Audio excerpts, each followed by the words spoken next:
Salut tout le monde, j'espère que ça va bien. Coach Gab des Super Dads. Je suis avec une légende des Super Dads, mesdames et messieurs, Monsieur Guillaume Paré, qui est un Super Dad, qui est avec nous depuis maintenant plusieurs années. Un gars vraiment inspirant, encore aujourd'hui, qui continue d'évoluer dans son processus. Je tenais vraiment à ce que Guillaume partage son cheminement, son histoire à travers son témoignage. Fait qu'on va se lancer dans l'action tout de suite, Guillaume, que je te laisse plus la parole, c'est moi qui parle. Oui. C'est ça que t'introduis, premièrement, qui es-tu, de où tu viens, qu'est-ce que tu fais dans la vie, puis raconte-nous un peu de qui es-tu. Bon, ben, c'est ça. Moi, je suis Guillaume Paré. Là, présentement, j'ai 38 ans. Je suis rentré dans Super Dad, j'avais 35 ans dans le temps. Sur le bord d'avoir 36. Je suis un propriétaire de ferme laitière. J'ai 4 enfants. Puis, en gros, c'est pas mal ça, là. Puis là, Guillaume, tu sais, 4 enfants, ça gaule à la maison, ça c'est définitif. Avec une ferme laitière en plus, fait que t'as des vaches à t'occuper, t'as bien de la job, t'as bien des responsabilités. Raconte-nous un peu, tu sais, quand t'es au début, là, avant de nous rencontrer même, puis même quand tu nous as rencontrés, qui était le Guillaume que t'étais? Quelles étaient les choses que tu voulais changer? Dans quelle situation t'étais? J'étais pas. Je pensais que j'étais heureux, mais je ne l'étais pas vraiment. Moi, je me disais, tant que j'ai la ferme, je vais être correct. Même si j'avais toutes des affaires autour qui marchaient moyennement bien, là, j'avais une relation un peu difficile, autant amoureuse pour la ferme avec mon père. Je pensais que ça allait bien, mais bon, c'est une bonne personne, là, mais je prenais pas ma place. C'était ça le problème. Puis côté relationnel, je mettais ça à la faute des autres. Fait que ça finissait que je n'étais pas heureux. Je savais pas vraiment ce que je voulais. Puis avec ça, ben, je prenais un peu de poids d'année en année. Là. Tu t'étais rendu complaisant un peu là, dans C'est tes. ça. Ben, je subissais ma vie, dans le fond, puis je m'adaptais. Moi, je pensais que c'était de même qu'il fallait vivre, là, mais c'est dur d'être heureux là, quand tu laisses aller la vie sans avoir vraiment d'objectif, puis tu te laisses mener par les autres, dans le fond. Là. Ouais, ben, ça, puis sentais-tu que tu t'accomplissais ou que tu avais la vie que tu voulais ou que tu avais des insatisfactions dans ta vie que tu étais amené? Ben, j'imagine que oui, là, si tu t'es ramassé avec nous autres. Mais, J'avais tout ce que je voulais, mais c'est pas moi qui menais. OK. Fait que quel sentiment ça t'amenait à avoir? Comment tu te sentais dans tout ça? Je me sentais pas en contrôle.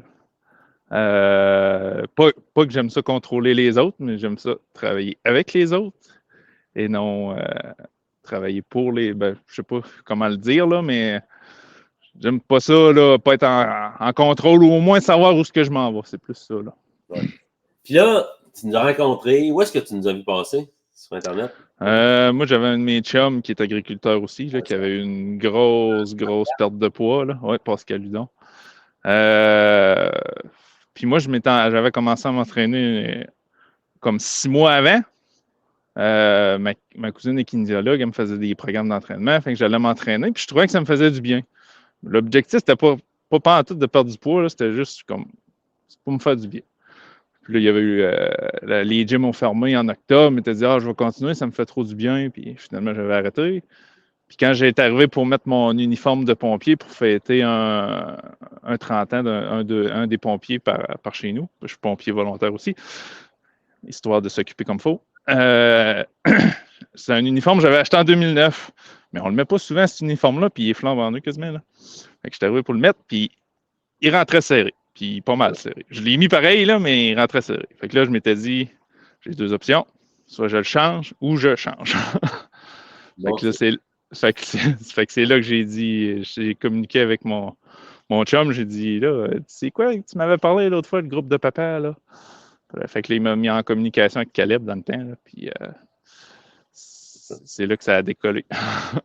Puis là, raconte-nous justement un peu comment ça a continué, qu'est-ce qui a changé dans ta vie, quels sont les résultats que tu as eus, qui est le Guillaume Paris que tu es devenu au fil du temps?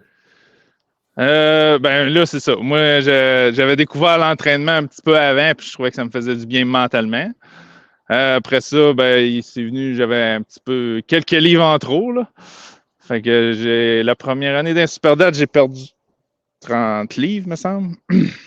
assez rapidement. Ça a bien été. Le gym, moi, ça m'a. Là, je m'entraînais à la maison dans ce temps-là parce que les gyms étaient fermés. Puis c'était plus facile aussi parce que le dernier, il était jeune. Fait que j'allais le coucher et j'allais m'entraîner dans la cave le soir. Fait que, fait que c'est ça que ça a cliqué. Puis avec ça, j'ai découvert aussi que à me fixer des objectifs, avoir une vision du succès, comme avoir les directives pour prendre le contrôle de ma vie. Moi, dans le fond, ce qui me fallait, c'est d'avoir quelqu'un qui m'aide à planter mes balises pour faire mon chemin.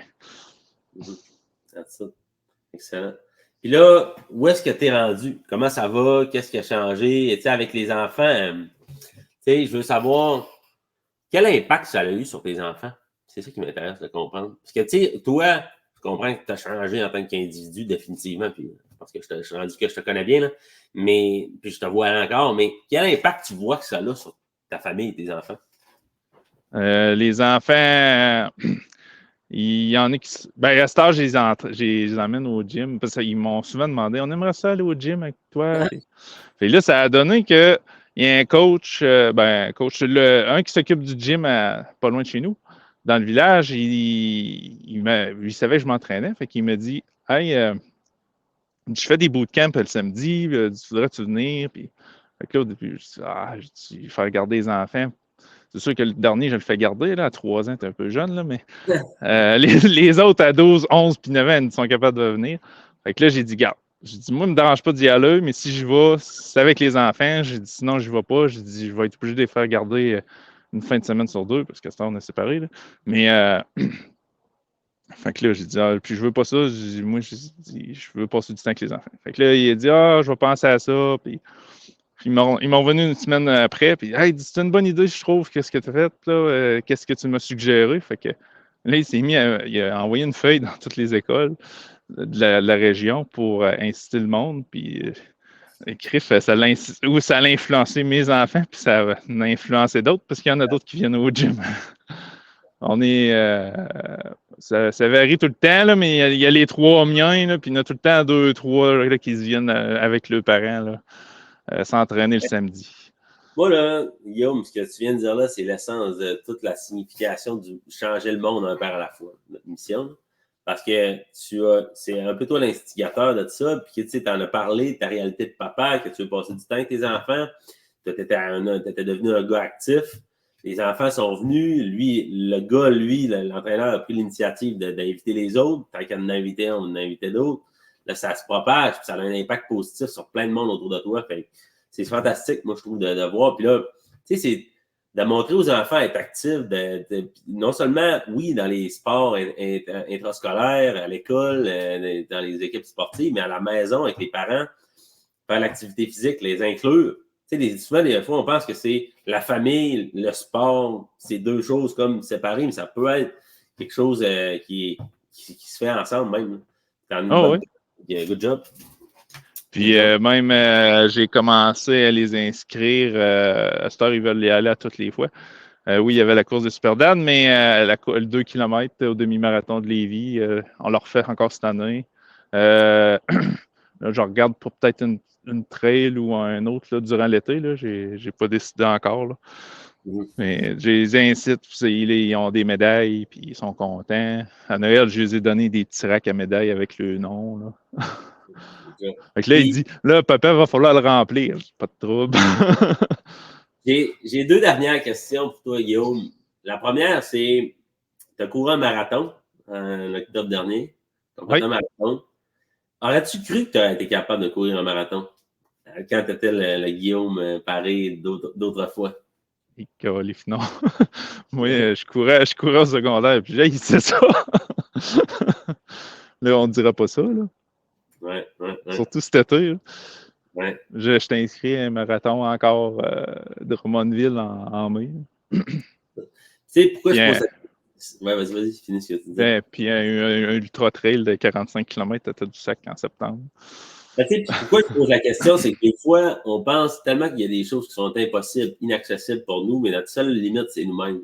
Parce qu'on ne se laisse pas la chance de croire que c'est possible. Et Guillaume Paré, c'est un excellent exemple qu'il y a bien des affaires qui sont possibles dans la vie. Prendre soin de soi, influencer positivement du monde dans son entourage. Fait que félicitations, Guillaume. Puis, dernière question du témoignage maintenant. Si tu avais à donner un conseil aux pères de famille québécois en surpoids qui ont le désir de changer, ou peut-être même au Guillaume que tu étais avant, quel conseil tu donnerais aux gars pour les aider justement à faire le move et à changer? Moi, mettons, je parle au Guillaume d'avant, j'ai dit, garde, tu cherches une ligne directrice là, pour la vie, tu sais, ils disent tout le temps, les enfants, ça vient pas avec un mode d'emploi. Ben, ça existe, un mode d'emploi, puis c'est les super dates. En tout cas, pour moi, c'est ça, ça a été ça. J'avais enfin de quoi, une ligne directrice à suivre. C'est une ligne directrice, là, c'est toi qui as bâti après ça, qui l'adapte à toi, là. Puis c'est ça, c'est carrément ça que j'avais besoin, là. Puis si tu as des doutes ou quelque chose, regarde, vas-y all-in, puis le meilleur est à venir. Il faut se faire confiance, il faut qu'on fonce, il faut qu'on se dépasse, qu'on le fasse pour nous-mêmes, mais pour notre famille aussi. Puis je tiens à te féliciter encore une fois, Guillaume, pour ton parcours qui est super inspirant. Je te remercie d'avoir pris le temps aujourd'hui d'enregistrer le témoignage avec moi. À tout le monde, ben, prenez action, changez votre vie, changez celle de votre famille. Ça vaut la peine de faire les efforts, ça vaut la peine de faire ce genre de petits sacrifices-là. Parce que sur le court terme, peut-être que c'est difficile, mais sur le long terme, c'est définitivement la meilleure décision que vous pouvez prendre. All right? Fait que merci Guillaume, encore une fois. Salut tout le monde, à la prochaine, au prochain témoignage, au prochain podcast, en fait, devenir un super dad. Merci.